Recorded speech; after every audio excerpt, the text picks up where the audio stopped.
Le multilatéralisme, c'est celui de se dire, nous avons des intérêts communs, nous avons des défis communs, nous avons à régler des menaces communes. Et dès lors, ne pas faire prévaloir, toujours et à tout prix, ses propres intérêts.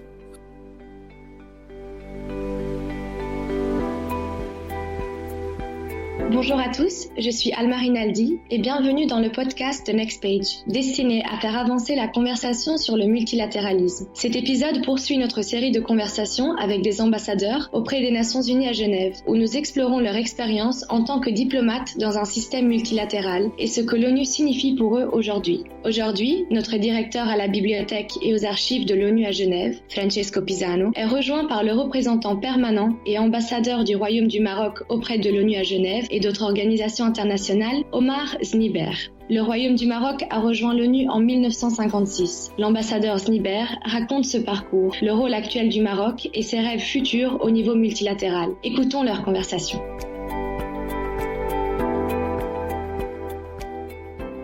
Un cordial bonjour de la Bibliothèque et les Archives des Nations Unies à Genève. Aujourd'hui, dans notre podcast The Next Page, nous avons le grand plaisir et l'honneur de recevoir le représentant permanent du Royaume du Maroc aux Nations Unies à Genève et d'autres organisations internationales ici à Genève. J'ai invité ici dans notre studio Son Excellence, l'ambassadeur Omar Sniber. Omar Sniber est ambassadeur du Royaume du Maroc aux Nations Unies depuis 2018. Il a fait ses études en droit international public à Rabat au Maroc et à Paris, où il a obtenu un master en droit international et même un doctorat dans la même matière. Donc, il est un expert de droit public international, des relations internationales évidemment. Il a été en poste en tant qu'ambassadeur en Allemagne, en Autriche, en Slovaquie, en Slovénie. Il a aussi été représentant permanent de son pays aux organisations internationales à Vienne, où il y a un corps des quartiers généraux des Nations Unies. Et il a été, dans son passé de diplomate, aussi à la tête de la direction de l'ONU et des organisations internationales, de son ministère des Affaires étrangères, et plus tout en remabel de postes à haute responsabilité de la diplomatie. Monsieur l'ambassadeur, soyez le bienvenu. C'est un grand plaisir de vous avoir et la parole est à vous pour vous présenter vous-même. Comment vous êtes devenu représentant permanent de votre pays à l'ONU et qu'est-ce qui vous a motivé pour devenir un diplomate quand vous étiez jeune? Merci beaucoup. Permettez-moi tout d'abord d'exprimer mon bonheur et mon plaisir d'être avec vous ce matin ici à la Bibliothèque des Nations Unies à Genève, qui, je crois, symbolise la volonté des Nations Unies d'être unificateur des nations dans le monde. Ce sont des ressources culturelles, documentaires très importants et donc c'est un lieu des plus respectables. Ce qui m'a motivé à devenir diplomate, c'est tout simplement mon cheminement, d'abord scolaire et aussi familial. Je suis issu d'une famille qui a contribué à la lutte pour l'indépendance de mon pays durant le protectorat français. Et donc, dans notre famille, la question de la défense du pays était toujours au centre de nos discussions. Et puis aussi la nature du travail diplomatique, qui m'a semblé être une voie intéressante pour contribuer un tant soit peu pour représenter mon propre pays, mais aussi renforcer la coopération entre les différents pays du monde, parce que nous avons des objectifs communs. Et aujourd'hui, plus que jamais, cela est très clair. Donc, c'est un peu ce qui m'a motivé dans ce cursus. Et puis, j'avais aussi dans mon entourage un certain nombre de personnes que je connaissais qui travaillaient dans la diplomatie et lorsque j'ai vu un peu combien ils étaient satisfaits de ce qu'elles faisaient, cela m'a convaincu davantage. Ben, ça, c'est donc une aspiration qui est née en vous déjà jeune, et c'est souvent le cas pour les diplomates qui ressentent cette sorte d'appel à la diplomatie. Être diplomate pour un pays dont l'histoire est tellement longue doit être aussi enthousiasmant. Et c'est ce que je voulais offrir à nos auditeurs avant de rentrer dans notre matière du parcours du Maroc à l'ONU. J'aurais bien aimé que vous nous parliez de cette longue histoire fascinante de votre pays. Et pour ceux qui ne connaissent pas, j'imagine que c'est très très peu de monde qui n'a pas pu visiter votre beau pays. Mais comment le présenteriez-vous et quels sont les moments clés de son histoire? Entre autres choses qui m'ont conduit à devenir diplomate, c'est l'histoire des relations internationales du Maroc. Une histoire extraordinairement riche que j'ai eu à rencontrer d'ailleurs durant mes études parce que dans mon cursus universitaire, par exemple, nous avions une matière qui s'appelait l'histoire des relations internationales du Maroc. Le Maroc est un carrefour géographique, un carrefour historique et un carrefour civilisationnel. Géographique parce que nous sommes à la rencontre de deux continents. Nous sommes le point le plus avancé de l'Afrique vers l'Europe et donc le plus proche. Et cela a eu des conséquences au courant de notre histoire. Civilisationnel parce que nous sommes à la rencontre de cultures. Nous sommes déjà un peuple brassé. Nous avons beaucoup considéré le Maroc comme un pays arabe, ce qui est effectivement vrai, mais notre population est tout à fait mixte, elle est diverse. Il y a des confluents amazirs, berbères, les populations originelles du Maroc, si vous voulez, et qui constituent une bonne part de la population d'ailleurs, mais aussi des confluents méditerranéens, des populations venues d'autres contrées, de la péninsule arabique, comme j'ai dit, mais aussi une communauté juive très ancienne et qui demeure présente dans le Maroc, et bien sûr des enrichissements subsahariens très importants. C'est pour ça qu'aujourd'hui, le Maroc, à sa manière, est un melting pot. Donc, la deuxième chose, c'est cette dimension, ce carrefour civilisationnel. Et j'ajouterai un carrefour historique, parce que le Maroc a été un peu au cœur de l'histoire. Nous avons été dans le passé, comme les historiens le décrivent, un empire chérifien. Et nous sommes une vieille nation, un vieil État, un État constitué depuis plus de 12 siècles, au cours desquels se sont succédées de nombreuses dynasties. Et pour ne prendre que l'exemple de la dynastie actuelle, la dynastie alaouite, qui gouverne le pays depuis bientôt 4 siècles, depuis 375 ans. Donc c'est une vieille histoire enracinée dans si vous voulez, ce brassage des populations, enracinée dans la culture des relations avec l'extérieur. Parce que je parlais d'empire, le Maroc avait des relations internationales établies. Je ne voudrais pas rentrer dans les détails. Déjà, avec les principautés de Venise, très anciennement, aussi avec les monarchies européennes, et bien sûr dans son contour africain. Par exemple, si vous prenez les fameux manuscrits de Tombouctou, nombre d'entre eux sont rédigés par des Marocains qui visitaient la région. Et puis le Maroc était un carrefour commercial. L'un des, si vous voulez, commerces les plus importants, je parle du 6e, 17e, 18e siècle, se faisait à travers le Maroc. C'était le commerce transsaharien qui faisait venir par caravane les produits de l'Afrique subsaharienne, très prisés déjà en termes de condiments, diverses choses, vous voyez. Et cela a aussi contribué à la constitution de notre pays. Voilà. Et justement, alors le Maroc, dans son positionnement au sein de l'Afrique, j'aimerais qu'on passe quelques minutes là-dessus. Quelle est la place du Maroc dans le continent africain du point de vue politique et stratégique? Qu'est-ce qu'on peut dire aussi de ces relations avec les autres pays de ce continent énorme qui en compte 54? Comme vous le savez, l'Afrique est un continent qui aspire à l'unité. Et dès après les indépendances, les pays africains, prenant en considération l'énorme tâche qui les attendait, ont décidé d'unir leurs efforts en commun au sein d'une organisation continentale pour faire le maximum de coopération, de solidarité, de partenariat. Or, le Maroc a abrité la première conférence en 1961 qui est à l'origine de la création de l'Organisation de l'Unité africaine. Et c'était Sa Majesté le roi Mohamed V qui, en date du 4 janvier 1961, a appelé à cette conférence qui a donné l'impulsion pour la création de l'Organisation de l'Unité africaine elle-même en 1963 à Addis Abeba. Donc ce rôle du Maroc historiquement, avec à la tête le chef d'État lui-même qui s'implique, le roi Mohamed V étant entouré d'un aura exceptionnel. C'est un roi fondateur, n'est-ce pas? C'est lui qui a libéré le Maroc du protectorat avec les moyens les plus pacifiques, il faut le souligner, avec énormément d'entrain, mais aussi une grande détermination. N'oublions pas qu'il a, par exemple, été exilé avec sa famille, du fait qu'il prenait fait et cause, bien sûr, pour l'indépendance de son pays. Mais tout cela s'est fait, heureusement, s'est produit et s'est déroulé comme je l'ai dit, d'une manière pacifique et intelligente. Et Sa Majesté Mohamed V a voulu, dès le départ, imprégner la politique extérieure du Maroc de ce panafricanisme auquel nous sommes très attachés. Donc, c'était déjà une première étape. Les choses ont évolué de façon telle que le Maroc a eu en quelque sorte, si vous voulez, un différend fondamental avec le secrétariat de l'Organisation de l'Unité africaine en 1984, en particulier à cause de l'affaire du Sahara. À l'époque, le secrétaire général, qui est en fait un haut responsable administratif, avait pris une décision contraire aux intérêts fondamentaux du Maroc concernant son intégrité territoriale. Cela n'a pas empêché le Maroc de renouer avec l'Organisation de l'Unité africaine de manière éclatante, n'est-ce pas? Et le retour du Maroc s'est aussi déroulé de façon exceptionnelle par un discours de Sa Majesté le Roi, Mohammed VI actuellement, qui, de mon point de vue, regroupe, contient l'essence même, la philosophie même de nos relations avec l'Afrique. Et en tant que pays africain, c'est-à-dire, encore une fois, la solidarité, compter sur soi, utiliser toutes les synergies intra-africaines en coopération avec, bien sûr, les autres partenaires de l'Afrique qui sont, comme vous le savez, nombreux et diversifiés. Mais d'abord, compter sur nous-mêmes.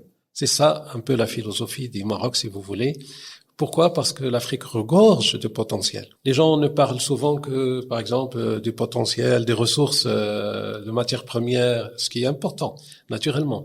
Mais le potentiel de l'Afrique, d'abord, c'est dans ses capacités humaines. C'est un continent jeune en termes démographiques.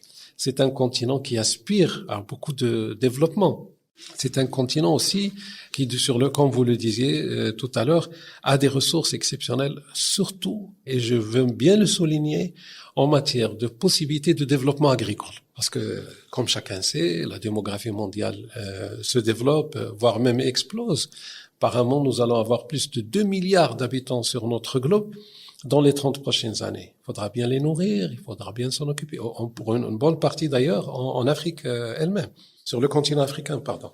Donc, ces éléments-là font que le Maroc privilégie la coopération sud-sud, privilégie l'investissement sud-sud, et cela pas uniquement en termes de discours. Si l'on veut bien analyser comment le Maroc s'est impliqué économiquement, socialement aujourd'hui en Afrique, on constatera que dans des secteurs clés, l'infrastructure, les communications, la finance, la banque et beaucoup d'autres, si vous voulez, secteurs, les entreprises marocaines sont parmi les plus actifs sur le continent africain. Le Royaume du Maroc est le premier investisseur dans l'Afrique de l'Ouest, privé, investisseur privé, au niveau mondial, je le souligne. Et le secteur privé marocain est le deuxième secteur privé en termes d'investissement sur le continent africain, le secteur privé africain, après celui de l'Afrique du Sud. Je crois que cela est très important à retenir, parce que c'est ça ce qui compte aujourd'hui, c'est répondre aux aspirations des populations, répondre aux aspirations des jeunes. Quelque chose de très significatif pour exprimer la volonté politique qui existe derrière cette politique, derrière, si vous voulez, cette volonté, c'est le fait que Sa Majesté le Roi Mohammed VI a fait 40 déplacements sur le continent africain, avec à la clé des signatures très importantes d'accords qui sont aujourd'hui mises en œuvre de façon concrète. J'ajoute à cela, naturellement, la solidarité qu'exprime le Maroc avec ses pays frères africains en termes d'aide humanitaire, en termes de politique de coopération au développement, en termes de formation des jeunes. Aujourd'hui, les universités marocaines abritent plus de 25 000 étudiants subsahariens, et cela sur un processus continu depuis longtemps, avec pour l'essentiel des bourses marocaines. Nos moyens sont limités, mais il y a des priorités. Pour nous, cela constitue une priorité aujourd'hui. Beaucoup de cadres africains compétents, brillants, ont été formés chez eux, au Maroc, et exercent leurs responsabilités dans leur propre pays. Voilà. Donc, si vous voulez, c'est une politique multiforme, diversifiée, accordant à notre continent une priorité fondamentale. Le Maroc exerce beaucoup de responsabilités sur des dossiers cruciaux pour l'Afrique, par exemple la question de la migration. Il faut savoir que Sa Majesté le Roi Mohammed VI est le porte-parole de l'Afrique sur la question de la migration. Dans quelques jours, je ne veux pas contextualiser ce que je suis en train de dire, se tiendra le sommet Europe, Union européenne, Afrique, et la question de la migration sera au cœur des débats. Je pense que effectivement, ça va se passer dans 2 semaines, peut-être un peu moins même que 2 semaines. Et le Maroc, étant donné que c'est un dossier qui ne concerne pas que l'Afrique, mais le monde dans sa globalité, vous voyez, a toujours donné cette priorité à son penchant africain, à son origine africaine, lorsque nous avons organisé, par exemple, la COP22, cette grande conférence qui s'est tenue à Marrakech, qui a réuni l'ensemble des États du monde avec tous les acteurs, les ONG, les institutions internationales, etc. Le Maroc a consacré une grande partie de cette conférence à l'Afrique, avec en particulier le développement agricole africain dans la perspective des changements climatiques. Parce que même si l'Afrique n'a aucune responsabilité directe, ou en tout cas très minime, pour ce qui concerne les changements climatiques qui nous affectent aujourd'hui, c'est le continent le plus affecté. Cela doit être pris en considération pour préparer les générations futures à vivre. Bon, il y a encore beaucoup d'autres éléments. Moi, je pense que ceux que j'ai présentés ici sont suffisants pour exprimer combien nous sommes attachés à notre continent, combien nous sommes aussi préoccupés, parce qu'il faut dire les choses comme elles sont, par le devenir du continent africain qui fait face à d'énormes défis. Je voudrais juste donner un exemple illustratif. La question de l'énergie. L'Afrique aujourd'hui a besoin d'énergie. Ses besoins en énergie sont énormes. Il n'y a qu'à voir, par exemple, les niveaux de consommation d'énergie en Afrique. Parfois, les moyennes représentent moins de 2 ou 3% par rapport à certains pays de l'OCDE. Il faut, je pense, toujours garder ça à l'esprit si on veut faire la bonne analyse. Et sans énergie, on ne peut pas développer. On ne peut pas faire de développement économique. En Afrique de l'Ouest, jusqu'au jour d'aujourd'hui, l'agriculture constitue la colonne vertébrale de l'économie du pays. Un peu comme au Maroc d'ailleurs. Très bien. Alors, s'il n'y a pas d'énergie, on ne peut pas faire de stockage. S'il n'y a pas de logistique pour le transport des récoltes, les récoltes sont perdues, en bonne partie en tout cas. Donc vous voyez, alors c'est pour cela que la question de l'énergie est portée aussi sur le continent africain par le Maroc comme une priorité stratégique absolue. Nous avons un accord avec le Nigeria pour construire le gazoduc qui partira du Nigeria, qui viendra vers le Maroc, mais le plus important, c'est qu'elle traversera 15 ou 16 pays sur sa route pour fournir du gaz. Mais encore de manière plus ambitieuse. Le Maroc, vous le savez très certainement, en termes d'exemplarité sur les énergies renouvelables. Et il partage son expérience avec les pays africains. Nous formons sur place aujourd'hui dans nos instituts qui s'occupent des énergies renouvelables beaucoup d'Africains. Mais en même temps, on est prêt à investir dans ce secteur vital, essentiel, d'autant plus que l'Afrique a un potentiel aussi dans ce domaine. Donc voilà un peu, si vous voulez, nous sommes un peu en plein dans si vous voulez, notre rôle de développement au niveau africain, de solidarité, de partenariat, de coopération. Mais nous nous estimons comme étant un des hubs d'entrée en Afrique. La politique de la logistique qui est actuellement construite au Maroc et reflète cela, illustre cela de la manière la plus claire et la plus honnête. Nous venons de parachever la construction de ce qu'on appelle la double voie chez nous, c'est-à-dire une route qui va d'Agadir pratiquement en Mauritanie. Elle arrive maintenant à Dakhla, la ville de Dakhla au sud du Maroc, elle ira jusqu'en Mauritanie. Il y a un flux commercial qui commence à se développer par l'intermédiaire de transport routier, qui est très significatif. Nous sommes en train de construire le port en mer, si vous voulez, en eau profonde à Dakhla, qui est destiné pour être un pivot du commerce vers le continent africain. Et bien sûr, j'en terminerai par là, la compagnie aérienne marocaine est l'une des compagnies qui dessert le mieux de manière interne le continent africain. Si je ne m'abuse, la Royal Air Maroc visite 35 aéroports en Afrique. C'est une question de désenclavement là aussi, parce qu'il faut en être conscient. Certaines possibilités de faire des échanges exigent de la connectivité. Et nous travaillons aussi sur ce plan-là. C'est pour nous des choses fondamentales. Donc, un Maroc complètement pays quasiment charnière, dans un contexte continental en plein essor, un pays qui comprend très bien les enjeux stratégiques de notre époque, mais aussi le futur, l'énergie, la migration et d'autres. Donc, avec une bienveillance dans les relations internationales, effectivement, qui lui vient aussi en partie de son histoire d'évolution plutôt que de révolution, de mise en accord autour de soi plutôt que de guerre et de violence. Ça, c'est très clair, monsieur l'ambassadeur. Ça ajoute beaucoup à l'image que nous avons du Maroc. Je voulais en venir aussi au parcours du Maroc au sein des Nations Unies. Nous sommes aujourd'hui ici au siège des Nations Unies à Genève. C'est là que vous travaillé en représentant de votre pays et du Royaume du Maroc. Et le Maroc est un pays membre des Nations Unies depuis 1956. Donc c'est un parcours historique, c'est un parcours qui est long.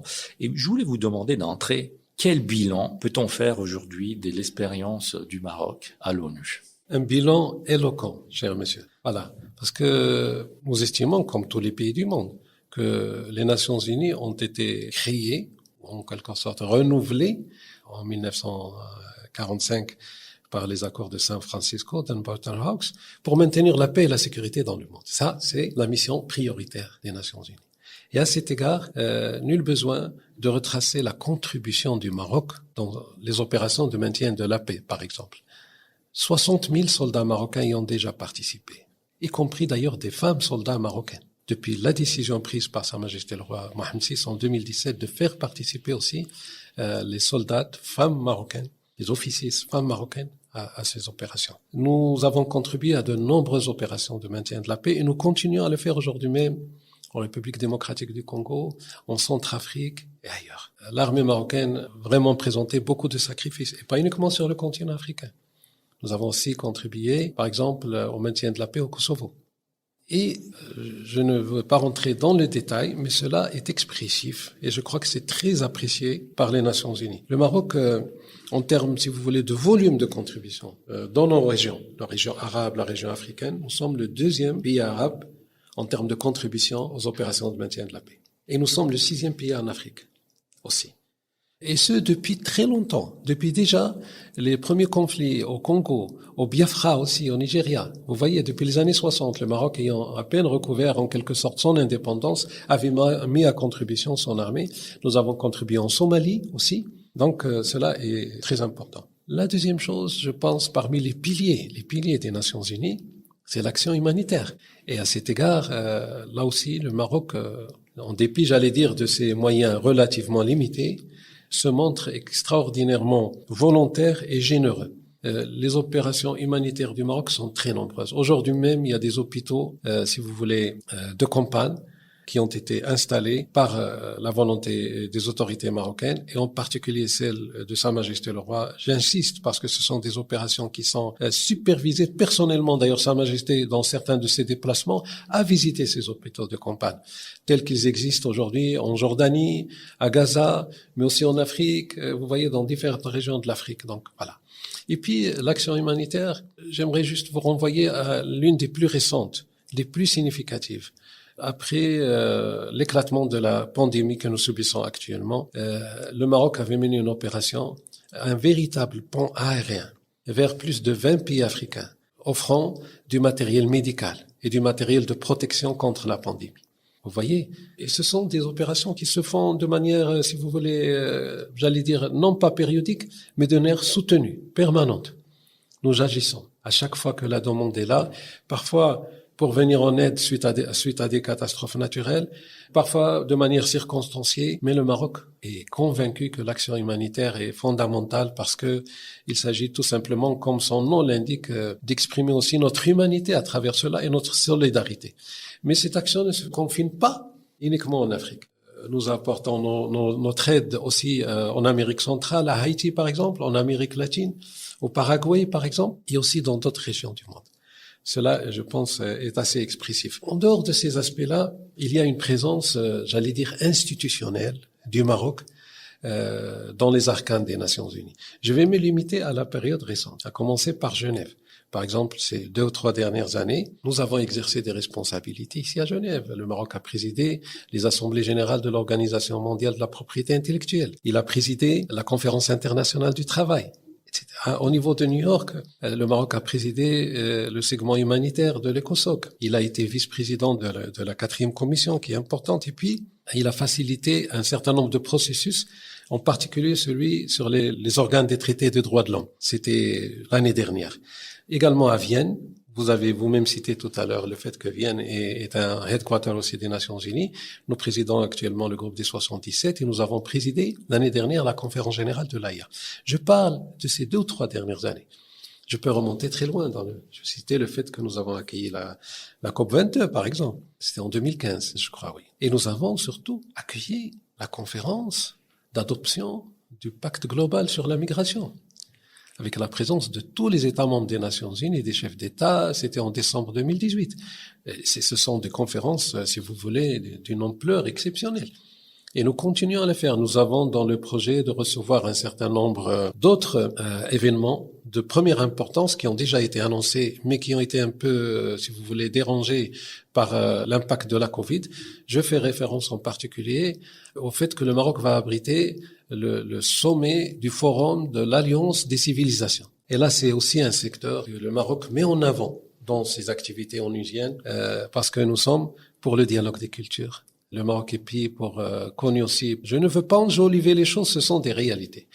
Un pays qui promeut la coexistence et qui promeut le vivre ensemble, et qui promeut parce que il a en même temps des capacités. Je parlais tout à l'heure du fait que nous sommes un melting pot en termes de population, mais ça se reflète aussi dans nos politiques au extérieur, dans notre comportement, dans notre vouloir, si vous voulez, de s'enrichir mutuellement. Et donc, c'est pour cela que Sa Majesté le Roi en personne a pris la décision que le prochain forum sur l'Alliance des civilisations se tiendra chez nous, dans cette ville si expressive de l'enracinement culturel et civilisationnel et aussi de l'échange, qui est la ville de Fès, qui abrite l'une des plus anciennes universités, sinon la plus ancienne université dans le monde, l'université Al-Qarawiyyin. Et c'est pour cela que je crois, pour résumer en quelque sorte notre action au niveau des Nations Unies, nous sommes en quelque sorte un militant pour les Nations Unies.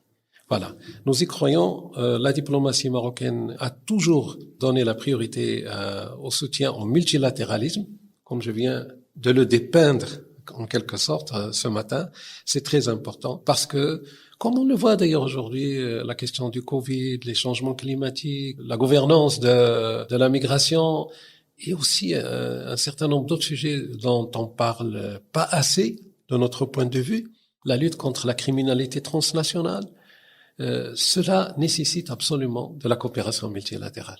Et nous respectons parfaitement le principe de souveraineté des États, mais il se trouve aujourd'hui que les déséquilibres auxquels nous faisons face nécessitent une coopération de tous. Je ne voudrais pas terminer ce cheminement, ce bilan du Maroc, même très relatif et très succinct au niveau des Nations Unies, sans parler de la dimension humaine et en particulier la question des droits de l'homme. Là aussi, il n'y a qu'à voir aujourd'hui la contribution du Maroc. J'ai parlé des organes de traité, à travers nos différents experts, à travers nos différentes institutions. Il y a un dialogue que nous menons qui est très important. Il y a notre contribution au niveau du Conseil des droits de l'homme ici à Genève qui est significative, en coopération avec tous les intervenants, tous les acteurs, y compris à travers la société civile, bien sûr, dont nous apprécions beaucoup aussi la valeur et la contribution au soutien au travail des Nations Unies. Et je terminerai par le dernier pilier des Nations Unies, qui est l'agenda de développement économique. Et croyez-le bien, en ma modeste personne comme représentant du Royaume ici à Genève, il n'y a pas une journée où je n'insiste pas sur cet agenda, qu'il s'agisse même d'organisations qui ne relèvent pas directement des Nations Unies comme l'Organisation mondiale du commerce, mais aussi à la CNUSED. L'agenda de développement économique est fondamental parce que les Nations Unies ont été créées, comme je l'ai souligné auparavant, pour maintenir la paix et la sécurité. La paix et la sécurité, elle a un corollaire, c'est le développement économique aussi. Justement, restons un instant sous l'agenda pour le développement durable, parce que dans ces grandes références, points de référence pour la coopération internationale, l'agenda 2030 reste quand même un événement assez unique. C'est-à-dire, c'est une stratégie globale qui a été construite avec un système novateur où il y avait bien sûr le gouvernement, bien sûr les pays membres, mais aussi la société civile, aussi nombre d'autres organisations et entités qui ont participé à cette vision du futur. Et je voulais votre avis d'ambassadeur, de diplomate, mais aussi de représentant permanent quand vous regardez l'agenda 2030, en sachant que l'Afrique s'est dotée aussi d'une agenda 2063, donc quelque chose qui va au-delà de la vision, mais qui intègre bien sûr les piliers de l'agenda 2030. Quel est le futur de l'Afrique de votre point de vue dans un contexte agenda 2030 qui nous donne des objectifs assez clairs, Nous voulons un monde, il est bien décrit ce monde dans la déclaration d'intention de l'agenda 2030, c'est un monde qui fait rêver, qui correspond à mon sens même au-delà du monde que nos pères fondateurs de San Francisco entrevoyaient pour eux.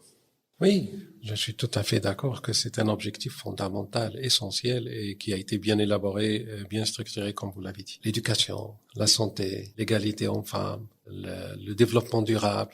Je ne vais pas décliner tous les objectifs qui sont bien connus, comme vous l'avez dit. Reste à savoir comment parvenir. Comme chacun sait, il y a des préoccupations qui se font entendre au jour d'aujourd'hui. Bien même avant le déclenchement de la pandémie, qui a eu malheureusement un impact très fort sur les pays en développement, concernés en premier par les ODD, les objectifs de développement durable. Certains considèrent que les efforts nécessaires à consentir pour réaliser ces objectifs en 2030 sont très en deçà actuellement de ce qui devrait l'être. Je ne voudrais pas faire parler Monsieur le Secrétaire général des Nations Unies sans en avoir la certitude, mais je pense bien que dans l'une de ses déclarations, il a dit nous sommes menacés de ne même pas parvenir à 50% dans la réalisation de ces objectifs en 2030 au rythme actuel. Ne soyons pas pessimistes. Pour l'Afrique, pour répondre très précisément à votre question, je pense, avec encore une fois la modeste expérience et la pratique qu'on a sur ces dossiers, qu'il y a un obstacle fondamental à enjamber, c'est le problème du financement, l'accès au financement. Au jour d'aujourd'hui, pour la majeure partie des États de l'Afrique, en particulier l'Afrique subsaharienne, je le souligne fortement, l'accès au marché financier international, privé, est presque, j'allais dire, prohibitif, avec les taux qui s'appliquent pour les économies de ces pays-là. En même temps qu'on le voit, pour une autre catégorie de pays, ces taux sont presque négatifs. Mais si vous êtes un pays subsaharien, il en existe aussi d'autres dans d'autres régions du monde, ces taux peuvent aller jusqu'à 10%. C'est pour ça que je dis qu'ils sont prohibitifs. Je ne parle pas de la coopération bilatérale ou bien de la coopération institutionnelle ou bien de l'aide de la coopération au développement. Je suis pays subsaharien, je suis entreprise subsaharienne, je veux accéder au marché financier international privé. Voilà les ratios qu'on m'applique. Si je veux développer davantage, si vous voulez, mon portefeuille pour satisfaire à ces besoins. Aujourd'hui, des investissements massifs, comme la pandémie vient de le démontrer, sont nécessaires sur le continent africain, à commencer par la production des produits médicaux sur le continent africain lui-même. C'est aujourd'hui, ce sont des termes qu'on peut me reprocher le fait qu'ils ne sont pas diplomatiques, mais je crois parfois, ce sont des cris du cœur. C'est scandaleux que l'Afrique ait besoin de plus de 90% des produits médicaux en importation. Pour un continent dont la population est ce qu'elle est et elle va devenir ce qu'elle deviendra. Vous voyez, je ne prends que cet exemple. Et aussi en matière d'éducation, parce que les populations africaines sont très jeunes. L'éducation, c'est devenu extrêmement onéreux, coûteux. Donc l'accès au financement, je pense, est l'une des clés les plus importantes pour la réalisation des ODD, parce qu'il faudra des moyens exceptionnels. L'agenda de développement, c'est aussi le volet commercial. Et l'accès au marché, en particulier la question de l'accès au marché, les pays africains, y compris d'ailleurs le mien, le Royaume du Maroc, parfois on a d'énormes difficultés pour accéder au marché de concurrentiel. Donc là aussi, il y a la question, si vous voulez, et ça c'est très connu ici à Genève, on en discute dans plusieurs cénacles, la question des des subventions qui pervertissent tout le système du commerce. Vous voyez ce à quoi je veux faire allusion. Donc, ceci dépend de cela. La réalisation des objectifs durables de développement dépend aussi de cela. Je crois qu'il faut une approche globale. Nous comptons beaucoup aussi sur la coopération intra-africaine dans la réalisation de ces ODD. Et je crois que le continent africain se structure de mieux en mieux, pour autant que les questions géopolitiques, les conflits ne viennent pas perturber ces efforts. Parce que malheureusement, ces efforts, très souvent, sont perturbés par l'insécurité que génèrent les conflits, si vous voulez, par le manque de visibilité et ce qui impacte l'attractivité aussi, il faut le dire, l'attractivité du continent par rapport aux investisseurs globaux, aux investisseurs étrangers, voilà. Et je crois aussi, c'est un élément qu'on ne peut ignorer, l'Afrique a besoin d'une aide massive, d'un soutien massif pour faire face au changement climatique. Je l'ai déjà fait référence tout à l'heure, mais il n'y a qu'à entendre les experts, les scientifiques, qui, si vous voulez, envisagent des scénarios assez apeurants en termes de déplacement des populations, en termes de mobilité, pour des raisons de sécheresse, pour des raisons, si vous voulez, d'événements météorologiques exceptionnels, et tout cela, désertification. Ça concerne mon pays aussi, je peux vous en parler un peu dans le détail si vous voulez. Et tous ces bouleversements, nous devrions nous préparer déjà Des efforts sont faits, bien sûr, mais je pense que nous devrions nous préparer avec l'aide des Nations Unies. Pas plus tard, je pense qu'il y a une dizaine de journées, Monsieur le secrétaire général des Nations Unies, Monsieur Antonio Guterres, a fait une déclaration des plus, expressives, disons que le défi le plus important en face de la communauté internationale, c'est celui des changements climatiques. Voilà. Je pense qu'il n'y a plus lieu de scepticisme, si vous voulez, si on veut traiter ces questions avec le sérieux nécessaire. Revenons à la coopération internationale. Vous l'évoquiez tout à l'heure, l'importance de coopérer, de collaborer, la coopération internationale qui nous retient, aussi des conflits, etc. Donc, à la base de tout ça, il y a le multilatéralisme. Vous êtes ici dans la bibliothèque la plus grande sur justement ces sujets, le multilatéralisme. Et à l'ambassadeur que vous êtes, j'aimerais poser la question, comment faire évoluer, comment même protéger le multilatéralisme dans une époque où, d'un côté, on est dans un grand changement, on est clairement dans une époque, en parlant de civilisation humaine, de transition, et au même moment, on voit se développer ces tendances, je dirais, avant nationalistes, je les appellerais plutôt anti-multilatéralistes. Donc la croyance que seul j'irai plus rapidement vers mon but qu'ensemble. On sait très bien que dans un nombre de disciplines scientifiques et du savoir, cela n'est pas vrai, mais en relation internationale, le multilatéralisme se trouve aujourd'hui sous pression, pour dire le moins. Quel est votre avis là-dessus? Oui, vous savez, un mode d'expérience m'amène à dire ce qui suit. Ce que nous constatons, y compris ici à Genève, au jour d'aujourd'hui, dans nos discussions, dans les différentes organisations internationales, les différentes, si vous voulez, institutions, une politisation excessive des débats. Et cela est contraire au développement du multilatéralisme. Une polarisation des débats. Et donc le multilatéralisme, c'est celui de se dire, nous avons des intérêts communs, nous avons des défis communs, nous avons à régler des menaces communes.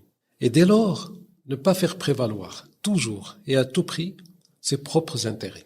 Avoir une diplomatie multilatérale, par définition, signifie qu'un État donné est là aussi pour travailler pour le bien commun et avoir le sens du compromis et avoir le sens de la mesure. Et pour ne pas rester que dans des considérations, si vous voulez, théoriques, on peut prendre des cas précis sur lesquels nous travaillons actuellement. Sur la question des pêcheries. Les derniers rapports au niveau mondial qui évaluent le patrimoine halieutique global estiment que 50% de ce patrimoine est menacé de disparition à cause de la surpêche et de la pêche illégale. Donc voilà, la question est très simple.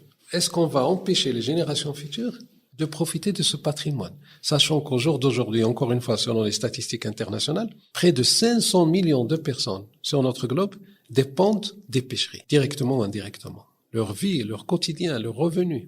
Donc, à un certain moment, il faut faire prévaloir, et d'ailleurs, ça figure dans les objectifs de développement durable auxquels nous faisions allusion tout à l'heure. À un certain moment, il faut que tout soit mis sur la table et discuté. Nous avons un objectif. On est en train de négocier un traité. Il faut qu'il soit crédible et ne pas faire prévaloir uniquement les intérêts des uns et des autres. Ceci dit, donc la première des choses, de mon point de vue, pour le développement du multilatéralisme dans le sens souhaité, c'est la non-politisation excessive des débats. Je pense que la deuxième chose qui me semble aussi être très important dans le multilatéral, c'est d'éviter de créer des liens entre les différents sujets. C'est-à-dire que traiter sujet par sujet selon son propre mérite. Si on commence à établir des liens entre les sujets des pêcheries et d'autres sujets liés au vaccin ou d'autres sujets liés à d'autres domaines de développement économique, cela complique la tâche de manière très forte. Donc, éviter de créer ces liens perturbateurs et qui créent des difficultés encore plus graves pour gérer ces sujets. Le troisième chemin que nous devrions emprunter, c'est d'essayer de créer des ponts les plus solides possibles entre les différents groupes d'appartenance au sein des Nations Unies. Ne pas rester figé. Les groupes sont importants, les groupes géographiques. Je fais partie de l'Afrique. Je suis là aussi pour, comme je le disais tout à l'heure, être le porte-voix de l'Afrique et donner toute ma force pour que l'Afrique contribue au mieux et soit aussi le réceptacle au mieux des avantages du multilatéralisme. Mais en même temps, je dois prendre en considération le point de vue des autres. Et donc, rester figé dans cette appartenance régionale ou politique perturbe parfois le souhait de rechercher les résultats au niveau du... Vous le savez, il y a des efforts qui sont faits aujourd'hui, beaucoup d'efforts, en particulier par les structures internes des Nations Unies. Les hauts responsables des Nations Unies, le secrétariat des Nations Unies sont là. Et aussi, je pense que c'est un élément fondamental, faire confiance à l'institutionnel des Nations Unies, au secrétariat des Nations Unies. Moi-même, je suis ambassadeur ici à Genève. Un jour ou l'autre, proche ou lointain, je ne sais pas, je vais devoir partir. Mais le secrétariat reste ici. Et le secrétariat, c'est l'expérience qui reste ici. C'est la longue expérience, c'est le savoir. Et encore une fois, c'est l'expertise. Et c'est la volonté de rapprocher le point de vue de tout le monde. Et d'autant plus que, comme on le constate aujourd'hui, et je ne le dis pas ici juste à titre de jeter des fleurs, non, mais pour rendre hommage. Comme vous avez bien voulu le dire au début de notre discussion, je prétends avoir eu une longue expérience dans le domaine du multilatéralisme. Et cela a toujours été pour moi un honneur, un plaisir et une satisfaction de travailler avec les institutions, les secrétariats, le leadership au niveau des Nations Unies et de ces différentes agences, parce que leur contribution est fondamentale aussi et il faudrait la respecter et il faudrait souvent être à l'écoute pour développer au mieux le multilatéralisme. Je vous remercie de cette phrase qui me semble parfaite pour presque conclure notre épisode d'aujourd'hui. Mais avant de conclure, je me demande s'il y a une chose que vous voulez que notre public retienne du rôle du Maroc au sein des Nations Unies, des rêves du Maroc pour la communauté internationale et pour le développement du multilatéralisme. Ça serait quoi ? Encore une fois, je crois que le plus important aussi, c'est le rapprochement culturel. Et le Maroc joue un rôle, c'est ça le rêve du Maroc. C'est d'être ce pays phare, ce pays qui se sent avoir une vocation essentielle dans ce domaine. Un pays imprégné de tolérance, un pays imprégné de mesures et qui le vit. Et je pense que nous n'accordons pas l'importance voulue à cet aspect-là de culture, de vivre ensemble, parce que on constate aujourd'hui les montées des différents radicalismes dans le monde. Vous avez tout à l'heure dit qu'il y a autour du multilatéralisme un certain scepticisme fort qui l'entoure. Et on l'entend de plus en plus. Mais en même temps, je pense que nos diversités doivent être une richesse. Elles ne doivent pas nous éloigner. Le cœur du message du Maroc, c'est ce message-là, à travers ses institutions, à travers le comportement et les décisions et les stratégies désignées par ses leaders. Le Maroc aujourd'hui est fier de ce qu'il est. D'abord, sur le plan culturel, sur le plan civilisationnel. Comme j'ai dit tout à l'heure, nous sommes l'une des rares constitutions. Je ne veux pas particulariser le Maroc, je dis des choses, des faits établis réels. Nous sommes un pays ayant l'une des rares constitutions qui parle de ses confluences historiques, civilisationnelles et religieuses. Et ça, c'est très important. Voilà. C'est un très beau message. Excellence, ambassadeur Omar Dniber, le représentant permanent du Royaume du Maroc aux Nations Unies à Genève et d'autres organisations internationales. Je vous souhaite tout le bonheur du monde, je vous souhaite beaucoup de succès dans votre travail et je vous remercie pour avoir pris le temps d'être avec nous sur notre podcast. Merci à vous aussi. Merci. Nous espérons que vous avez apprécié cette conversation avec l'ambassadeur du Royaume du Maroc. Vous trouverez des liens vers les ressources utilisées ainsi que la transcription de cet épisode dans les notes de l'émission. Si cet épisode vous a plu, nous aimerions que vous preniez un moment pour vous abonner, nous évaluer et nous laisser vos commentaires sur Apple, Spotify ou Podbean ou pour partager l'épisode avec vos connaissances. N'hésitez pas à nous faire part de vos idées pour les prochains épisodes. Jusqu'à notre prochaine rencontre, prenez soin de vous.